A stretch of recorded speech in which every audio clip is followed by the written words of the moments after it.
ഇന്നൊരു Friday മോർണിംഗും Thursday ഈവനിങ്ങും കണ്ടാലോ? അപ്പോൾ ആദ്യം തന്നെ നമുക്കൊരു മോർണിംഗ് റൂട്ടീൻ കാണാം കേട്ടോ. ഇന്നാണെങ്കിൽ നേരത്തെ എഴുന്നേറ്റു കേട്ടോ, ഇന്നത്തെ പോലെ. പിന്നെ ക്ലീനിങ്ങും കാര്യങ്ങളും തന്നെയാണല്ലോ, ഇത് എപ്പോഴും ഓൾവേസ് എപ്പോഴും ഇങ്ങനെ തന്നെയാണല്ലോ. ക്ലീൻ ചെയ്യണത് പിന്നെയാണ് കേട്ടോ. അതിന് മുന്നേ തന്നെ നമ്മൾ പുറത്തൊന്ന് ഇറങ്ങിയായിരുന്നു.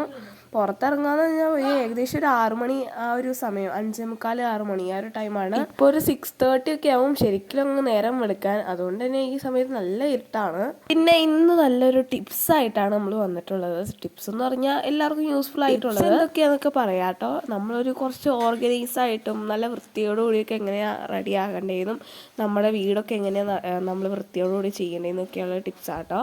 അപ്പോൾ രാവിലത്തേക്കുള്ള ബ്രേക്ക്ഫാസ്റ്റിൻ്റെ കാര്യങ്ങളൊക്കെയാണ് ഇപ്പോൾ റെഡി ആയിക്കൊണ്ടിരിക്കുന്നത്. ഇത് അപ്പമാവാണ്. അപ്പോൾ ഉച്ചയ്ക്കത്തുള്ള ലഞ്ചും കൂടെ റെഡി ആവുന്നുണ്ട് കേട്ടോ. ഇതാണെങ്കിൽ ലഞ്ച് ബോക്സ് ആണ് സ്കൂളിലോട്ടുള്ള. ഇതൊക്കെ റെഡി ആയിട്ടുണ്ടായിരുന്നു. ഇതിന് ശേഷമാണ് അപ്പമൊക്കെ കഴിക്കുന്നത്. ഇതെല്ലാം റെഡി ആക്കിയതിന് ശേഷമാണ് ഇന്നും അപ്പം കഴിക്കാറ് കേട്ടോ. അപ്പമല്ല, ബ്രേക്ക്ഫാസ്റ്റ് എല്ലാം. ഇന്ന് പിന്നെ ഒരു സ്പെഷ്യാലിറ്റി ഉണ്ട്. എല്ലാ ഫ്രൈഡേസിലും നമ്മൾ നേരത്തെ ഓർഗനൈസും ചെയ്ത് നേരത്തെ ക്ലീനിങ്ങും കഴിഞ്ഞ് എല്ലാം കഴിയും. അങ്ങനെയൊക്കെ നോക്കുവാണെങ്കിൽ ഏകദേശം ഒരു 12 ഒക്കെ ആകുമ്പോഴേക്കും കുളിച്ചും എല്ലാം കഴിയും. ഇതിൻ്റെ റീസൺ ഒന്നും അറിയില്ല. കാരണം എന്താന്ന് പറഞ്ഞാൽ എന്നും സെയിം ടൈം തന്നെ കേട്ടോ. വെള്ളിയാഴ്ച എഴുന്നേൽക്കുന്നതും സെയിം ടൈമാണ്. അപ്പോൾ ക്ലീനിങ് എല്ലാം നടന്നുകൊണ്ടിരിക്കുകയും ചെയ്യണം. കുറേയൊക്കെ കഴിഞ്ഞു കേട്ടോ. അപ്പോൾ നമുക്ക് ഒരു ടിപ്സ് എല്ലാം പറഞ്ഞാലോ. 3 ടിപ്സാണ് പറയാൻ പോകുന്നത്. ടിപ്പ് നമ്പർ 1 എന്താന്ന് വെച്ചാൽ ഡെയിലി നമ്മൾ ഖുർആൻ റെസിറ്റേഷൻ ചെയ്യണം കേട്ടോ. ഡെയിലി റെസിറ്റേഷൻ ചെയ്യുമ്പോൾ നമുക്ക് വീട്ടിൽ ബർക്കത്ത് ഉണ്ടാവും. പിന്നെ എല്ലാവർക്കും വൃത്തിയൊക്കെ നന്നായിട്ട് വരും. പിന്നെ കുറേ അസുഖങ്ങളൊന്നും നമുക്ക് ഇല്ലാണ്ടാവും കേട്ടോ. പിന്നെ എന്താണെന്ന് വെച്ചാൽ ടിപ്പ് നമ്പർ 2 എന്താണെന്ന് വെച്ചാൽ നമുക്ക് ഒരു സ്വതക്ക ചെയ്യുക. സ്വതക്ക ചെയ്യാന്ന് വെച്ചാൽ ഒരു പക്ഷിക്കായാലും ഒരു മണി അരി കൊടുത്താലും മതി. അത് ബിസ്മിയിൽ കൊടുത്താൽ നമുക്ക് അന്നത്തെ ദിവസം നല്ല എനർജറ്റിക് ആയിരിക്കും കേട്ടോ. പിന്നെ അതുമല്ല നമുക്ക് അതിൻ്റെ കൂടെ തന്നെ സ്വതക്കയുടെ പ്രതിഫലവും കിട്ടുന്നതാണ്. ഇനി അടുത്ത 3rd ടിപ്പ് എന്താണെന്ന് വെച്ചാൽ നമ്മൾ വീടൊക്കെ എപ്പോഴും വൃത്തിയായി സൂക്ഷിക്കുക.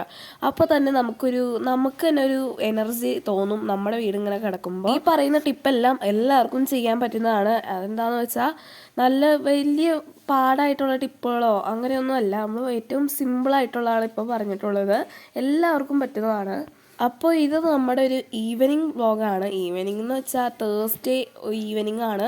ഇത് ഫ്രൈഡേ മോർണിംഗ് ആയിരുന്നു ഇച്ചിരി മുന്നേ നിങ്ങൾ കണ്ടുകൊണ്ടിരുന്നത്. ഇത് തേഴ്സ്ഡേ ഈവനിങ് കൂടെ ഉണ്ട്. ഈ തേഴ്സ്ഡേ നമ്മുടെ ഒരു നെയ്ബർ വന്ന് പറഞ്ഞു, നമ്മുടെ ഈ നിൽക്കുന്ന ക്രോസ് ബസിൻ്റെ പൂകളെല്ലാം പുതിയതായിട്ട് വരുന്ന കട്ട് ചെയ്ത് കളഞ്ഞതിന് ശേഷം അത് വീണ്ടും വളരാൻ അനുവദിച്ചാൽ അതിനകത്ത് നിറച്ച് പൂകൾ ഉണ്ടാവുന്നതാണ്. അതുകൊണ്ട് തന്നെ നമ്മളെല്ലാ ഫ്ലവേഴ്സും കട്ട് ചെയ്ത് കളഞ്ഞു കേട്ടോ. എന്നിട്ട് അതിൻ്റെ മുട്ടുകളെല്ലാം ബാലൻസ് ആക്കി നിർത്തി, ബാക്കി എല്ലാം കട്ട് ചെയ്ത് അങ്ങനെയാണെങ്കിൽ കുറേ പൂകൾ ഉണ്ടാവുമെന്നാണ് പറയണേ.